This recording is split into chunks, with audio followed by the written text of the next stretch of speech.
Audrey Jacobs, and I'm with the company OurCrowd, which is based in Israel. Today I was here at this conference discussing how Israel, a very small country of only 8 million people, has become a powerhouse of innovation, a place where around the world 300 of the largest multinational corporations have their research and development center in Israel. I was telling the story about how Israel, though we know it has a long history of over 5,000 years, as an actual country it's only about 67 years old. And when Israel was created, when Jewish people came from around the world, there was nothing there.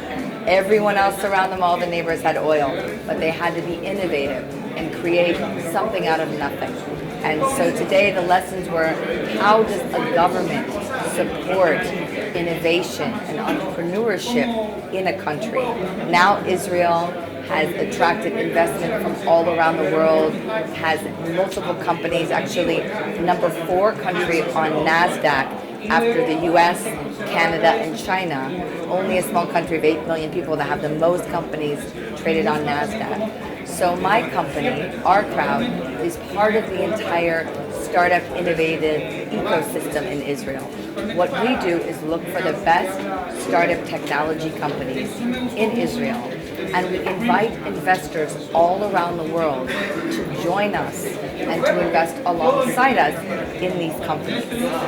What we have realized and learned is that Israel is one microcosm, one startup ecosystem that is similar to many other small countries like Uruguay and Mexico and Brazil that have thriving, innovative startup ecosystems. So our company now is looking to expand and invest not in just the best startups in Israel, but to invite our 10,000 investors from around the world to also learn about other fantastic startups globally. So what are we looking for when we invest in a company? And I've met companies at this conference already that I'm very excited to learn more about investing. First, we're looking for the team. We're looking for the people. Are they passionate and have deep expertise about their technology? Or do they have a strong education? Are they experienced as entrepreneurs? Have they built a team around them of experts or maybe board members to help them? So first, it's always the team. Then we want to see in terms of the technology we invest in. Has the technology already been proven? Is it more than a minimal viable product? Is it actually a technology that's actually working, has customers, has users? So we want to see what we call traction. Next, we're looking for something that's actually easy to understand. Because we invest and our investors around the world are not technology experts, we're looking for technology and startups that investors who may not understand it can understand what problem they're trying to solve. We're also trying to look to invest alongside other smart investors. So if it's part of your country, is it other angel investors, strategic companies investing alongside you? And we want technology and approach that's unique, something that's not being done everywhere else in the world, but really something that is innovative, solving an important problem. We believe that the talent in Latin America is overlooked. We think there is a lot of great talent and passion and innovation in Latin America, but even in Israel, of the fact that we have companies from around the world outsourcing their research and development in Israel, Latin America is very underrepresented.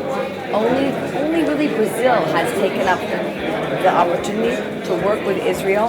So we want to expand that relationship, and we want to help identify and highlight the innovation and the talent that is in Latin America. The advice I would give to startups is to understand, just like in Israel, Israel's a very small country.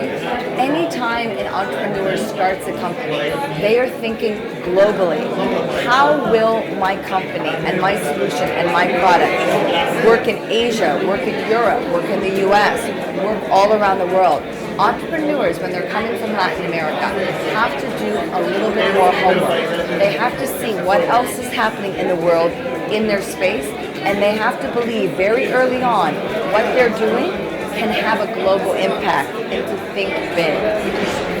In terms of encouraging women to get more involved, women have to get educated. And if they don't, if they're not going to get an engineering degree, they have to not be afraid to partner with someone.